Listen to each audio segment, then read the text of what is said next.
In the part 2 of integers chapter, today we will be doing subtraction of integers.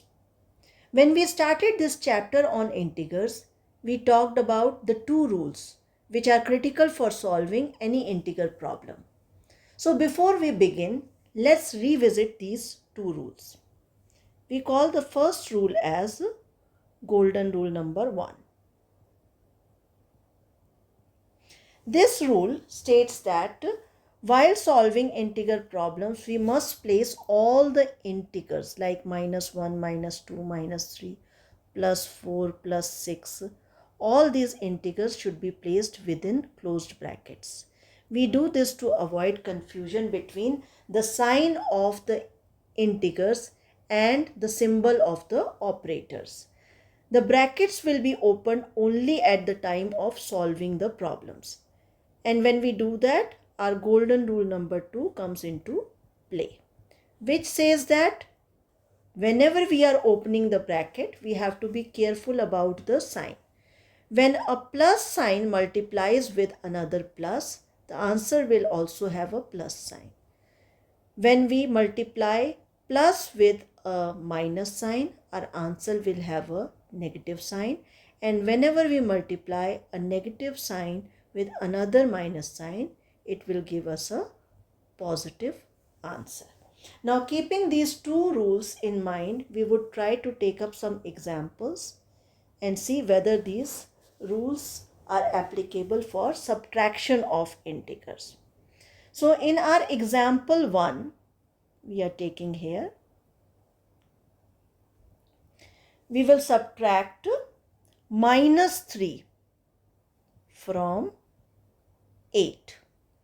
We see that this is from 8. From 8 means we have to place 8 before 3. Plus 8 minus -3. When we open the bracket, we get +8 plus 3, which is equal to +11. So by using the two rules, we were able to solve this in a very simple way. Now let's move on and try a few more examples. Example number 2, we would subtract -7 from 15. From 15 shows that we have to place +15 ahead of -7. So we do that. Now what do we get by when we open the brackets? We get +15 and +7, which brings us to the answer of +22. Now in example 3, what we are going to do is we will change the order. We will this time subtract 15 from -7. From -7 means we have to now place -7 ahead of 15. So -7, subtraction sign, +15. When we open the bracket, we get -7 minus 15, which will bring us to the answer of -22. So in all these examples, we have used our basic rules and it's easy to solve these problems. Now let's move ahead and discuss some properties of subtraction of integers. The first property is that of closure property, which says that the difference of any two integers is always an integer. Now let's check this with some example. We have +2 here and another integer -9. When we do subtraction, we see we have to place like +2, subtraction sign followed by -9 within bracket. And when we solve this, we get +2 plus 9, which is equal to +11. Now what is +11? +11 is also an integer. So we see that we started with two integers, +2 and -9, and now we have the answer as +11, which is also an integer. So this proves that integers are closed under subtraction. Now we talk about the second property, that is the commutative property.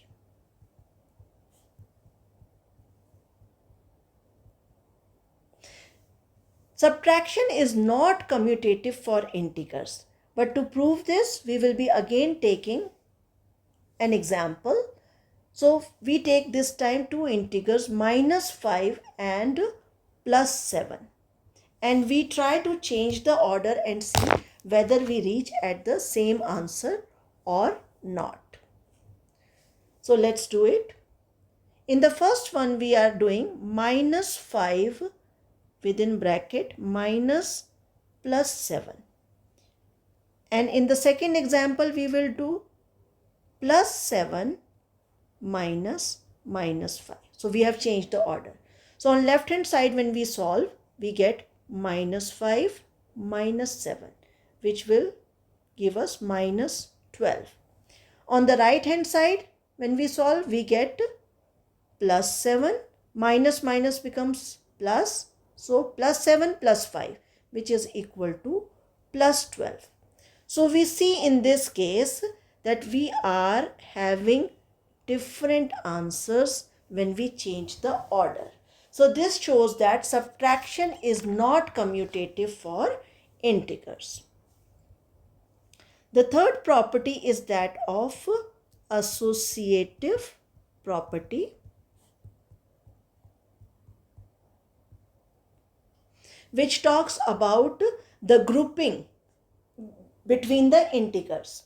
Subtraction is known that it is not associative for integers, but we have to prove this. So we take here again an example where we will be having this time three integers. So let's have +3, -5 and -9. So these are the three integers we are taking, and we will associate it differently.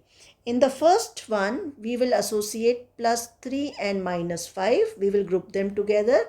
But in the second one, we will group -5 and -9 together. So let's try to solve this side by side and see whether we reach at the same answer or not. So in the first one, what do we have? We have +3 minus -5 whole bracket, because we are grouping these two together, and then we have -9. In the second one, we will have +3 outside, then we have a subtraction sign, and grouping will be between -5 minus -9. Now we solve this. On the left hand side, what do we get? We will solve bracket first. So we get +3 plus 5 followed by +9, because minus minus will turn into a plus. Within bracket, we will get +8 and +9, and the total will be equal to +17. In the second example, that is on the right hand side, when we solve, what do we get? +3 minus brackets, we get -5 followed by +9. We solve further, we get +3 minus, what is -5 plus 9? It will be equal to +4. So we write +3, and when we open the bracket, we will have -4. So the answer here is equal to -1. Now we see that when we change the grouping, we are reaching different answers here. So what does this tell us? This tells us that subtraction is not associative for integers. Now let's talk about the fourth property, that is called property of zero. This property says that when 0 is subtracted from any integer, the result is the integer itself. We can check this out with an example.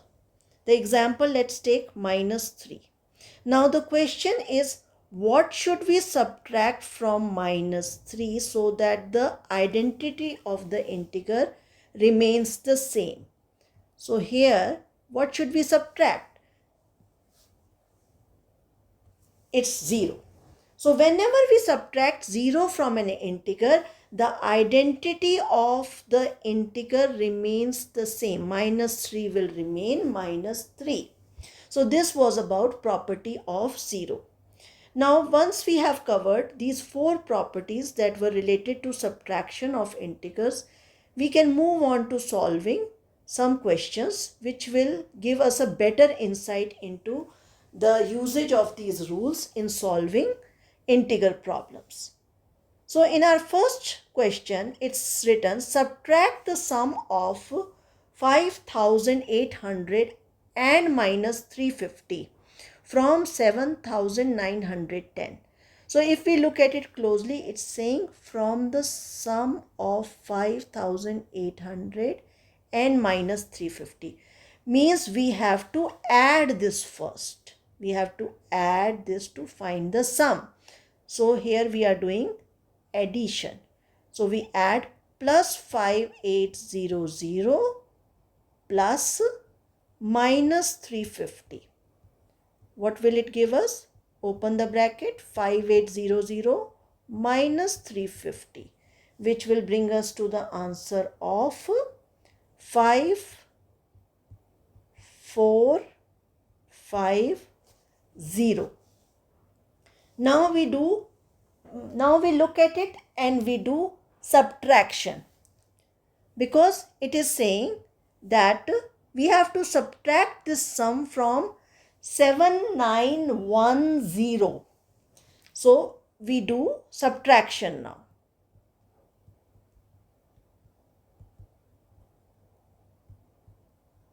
What are we subtracting? 7910 minus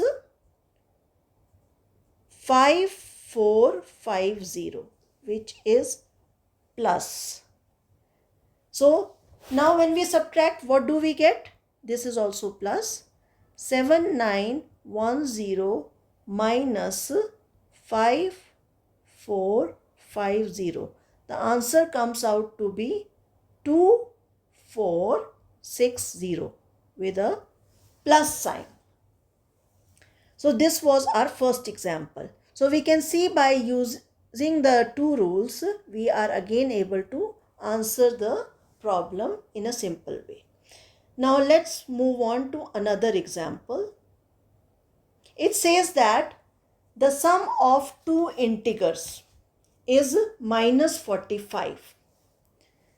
If one of the integers is 15, determine the other. Now what we don't know, we always take it as x, we know that. So now in this example, it says that one of the integer is 15 and the other we take it as x. Now let's make a equation where we say x, we are having x plus 15 is equal to, what is it? Minus 45. So let's solve this equation. X plus 15 is equal to minus 45. X is equal to, we will take 15 to the other side and the sign will become minus. So minus 45 minus 15. So x is equal to minus 60. So again, we have solved this problem by using the basic rules of solving integers. Now let's do another example, which is a statement which says in a competitive exam of 80 questions, plus 4 is awarded for each correct answer and minus 1 for each wrong answer. Find the total score if a student had 15 wrong answers in his attempt for all questions. Now the questions, total number of questions here are 80 and the student has attempted all questions. And how many the student got wrong? They were 15 wrong. So from here we can find out that total questions were 80 and the student got 15 wrong. So how many questions did the student get right? So it will be 65 are the correct ones, correct answers. The question also says that the student was awarded plus 4 for every correct answer. Means if there were 65 correct answers and plus 4 is awarded for each correct, we get 65 into plus 4, which comes out to be plus 260. These many marks for correct answer the student got. And now we look at the marks that were given for the wrong answer. The marks that were given for the wrong answer is here. It says -1 for each wrong answer. And how many were wrong? 15 were wrong. So we multiply 15 into -1, which gives us -15. So -15 were awarded for wrong and plus 260 were awarded for the correct one. Now to find out the final score for this particular situation, what do? Is we add these two marks, plus 260 plus -15. So both are within brackets, and what do we get here? Plus 260 minus 15, which is equal to how much? Plus 245. This will be the final score for that student. So now with this, I come to an end for this chapter of subtraction of integers. In the next chapter, we will be meeting again to understand multiplication of integers. Till then, have a nice time. See you. Bye.